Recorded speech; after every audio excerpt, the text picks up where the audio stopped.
Umunsi wa none ndagira ngo tugaruke ku dushya turi kubera mu gikombe cy'isi kiri kubera muri Leta Zunze Ubumwe za Amerika, Canada ndetse na Mexique, kuko ni ibintu biri kuvugisha abantu benshi mu nce z'isi zigiye zitandukanye hirya no hino.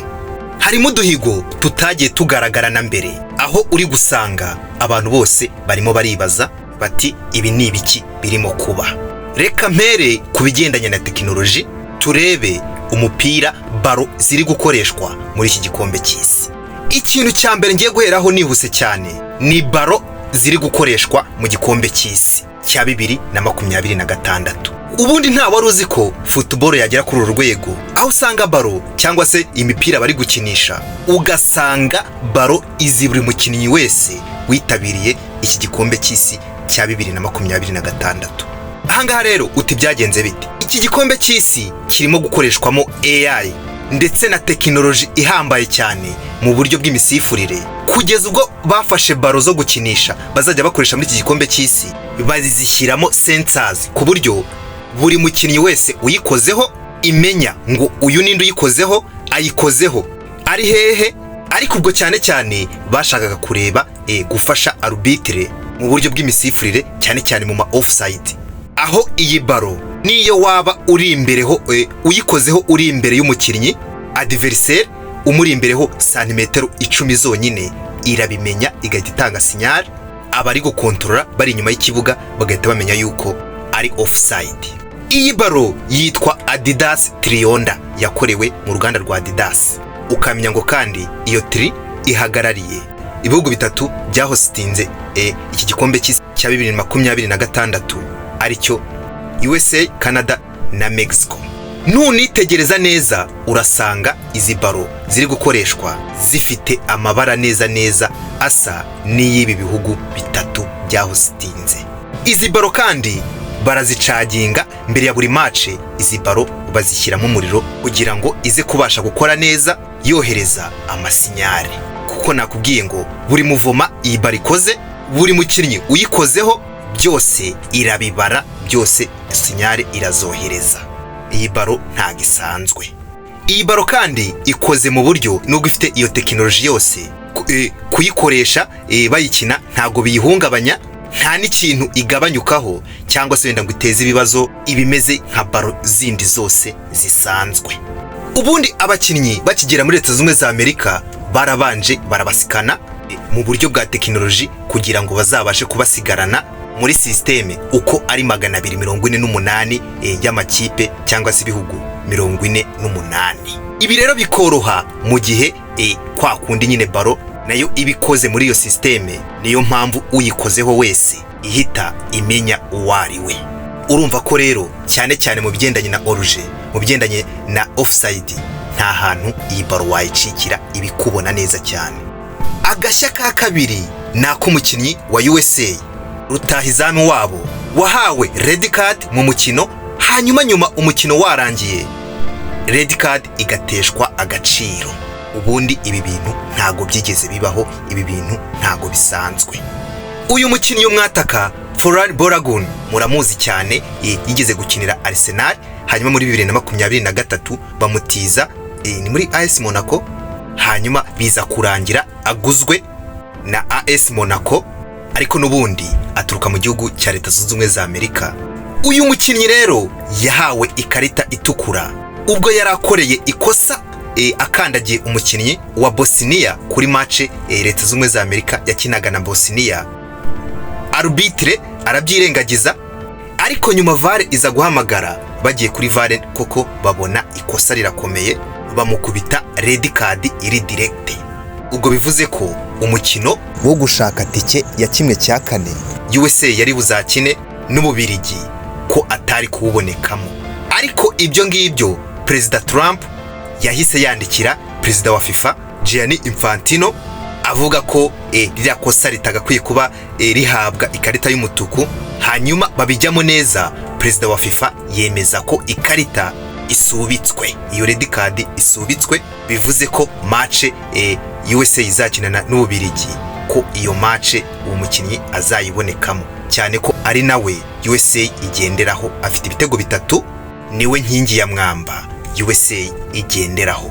ubundi ibi bintu ntabwo bisanzwe biba mu mupira w'amaguru. Iyo wahawe ikarita, iyo wahawe yaba jaune yaba red card, match ikarangira, icyo gihe wenda iyo bagiye nko gufata ibihano bashobora guhana nk'umusifuzi akavuga ngo ntabwo wabyitwayemo neza, tuguhanishije wenda kutazasifura imikino, cyangwa ahandi wenda nko mu Burayi bahita bamwohereza nko mu cyiciro cya kabiri mu rwego rwo kumuhana, cyangwa se bakagira ibindi bihano bamufatira, ariko iyo karita ntabwo ikurwaho. Niko bigenda. Ndetse mwagiye munabibona aho nk'umusifuzi yageraga gutya agatanga penalty, baza gusuzuma neza nyuma bagasanga wenda iyo penalty ntabwo yariyo. Icyo gihe ibihano bifatirwa umusifuzi, ariko ibyabaye mu kibuga biba byabaye byanarangiye. Aka rero ni akandi gashya kabayeho muri iki gikombe cy'isi cya 2026.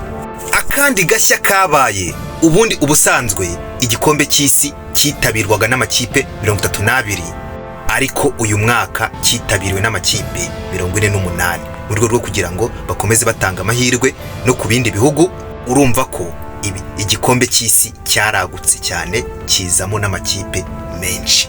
Ibi ngibi rero birimo kongera yaba abafana, ndetse bikaba byarongereye n'agaciro k'igikombe cy'isi.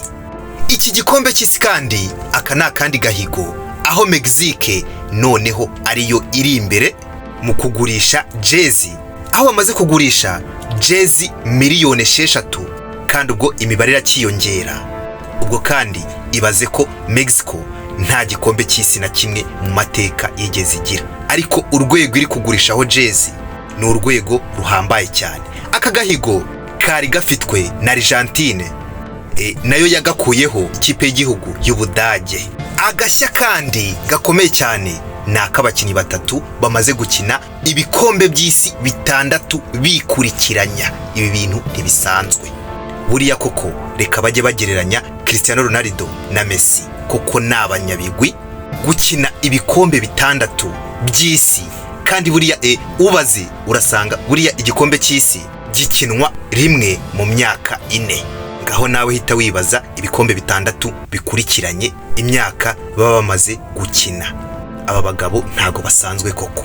Aba bakinnyi rero ni Lionel Messi ukinira ikipe y'igihugu ya Argentine, Cristiano Ronaldo akina igihugu cya Portugal, ndetse n'umuzamu wa Mexico Guillermo Ochoa. Aba nibo bakinnyi 3 bamaze gukina igikombe cy'isi inshuro 6 bikurikiranya.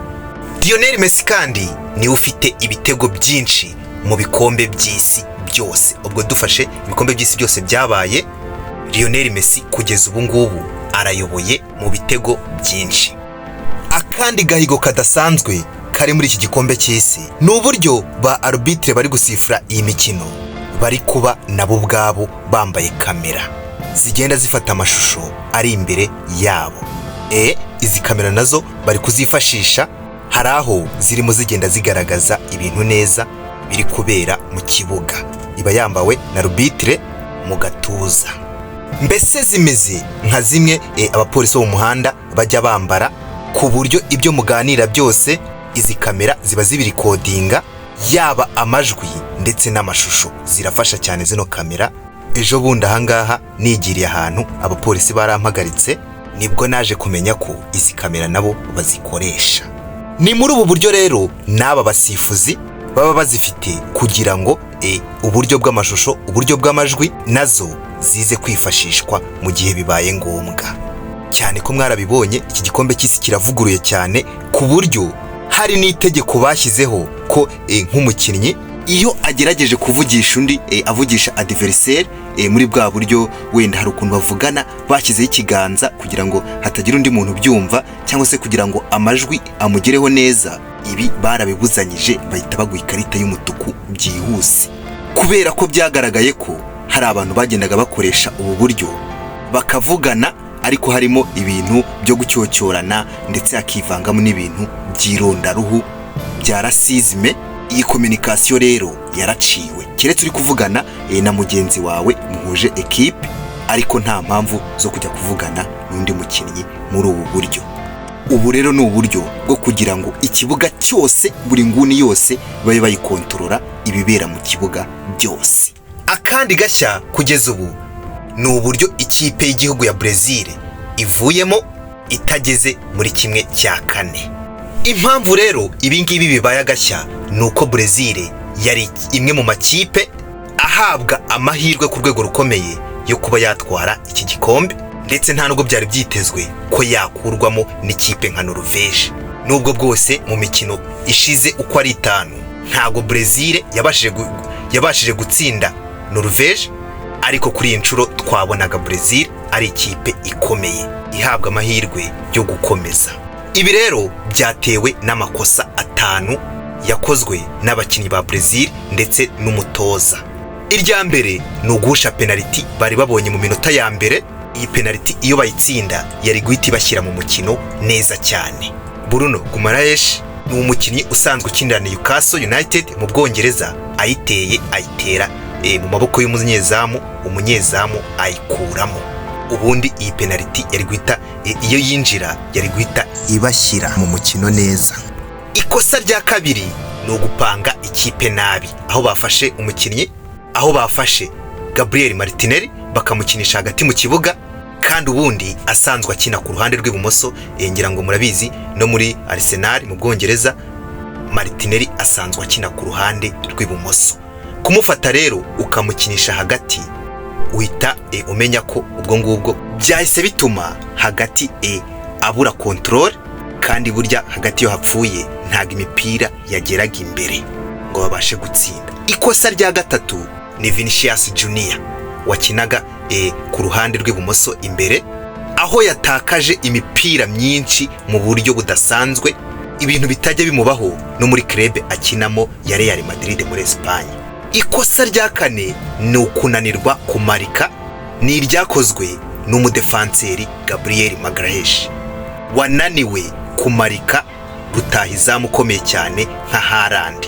Uriya ibyo mwakora byose muri gukina n'ikipe irimo Haaland, kirazira kumusiga wenyine, kirazira kutamenya ko umufashe neza, aba ari ikosa rikomeye kuko isaha n'isaha aragutungura. Ibi rero nibyo byabaye, arazamuka aterana umupira ku mutwe Gabriel Magalhaes, igitego kiba kirabaye, Gabriel abayitanze ku kiranguzo. Ikosa rya gatanu rero ni iry'umutoza Carlo Ancelotti wasimbuje akerewe, akimara kubona ko hari abakinnyi batari muri forume. Ubundi iri ni ikosa rikomeye cyane mu mikino nk'iyi ngiyi itagira returu yo gutsindwa uvamo. Iyo uri kubona abakinnyi hari abakinnyi batari muri forume, uhita ubasimbuza hakiri kare. Ahangaha rero yaje gutinda, aza kwisanga ari gusimbuza ibintu amazi yarenze inkombe. Brazil ibitashye ityo, ibintu byababaje abantu, ibintu byatunguye abantu. Bye bye, ciao. Turakomeza tubagezeho udushya, tubakurikiranira udushya turi kugenda tubera muri iki gikombe cy'isi, ari nako bya biganiro byacu bisanzwe twungurana inama za buri munsi. Mukomeza mubikurikira kuri channel yanyu Ibanga Entertainment. Abantu mukomeje gukora subscribe turabashimira cyane. Nawe kandi utarayikora, iki nicyo gihe yikore, dukomeze. Reka duhure mu biganiro byacu bikurikiye. Bye, ciao.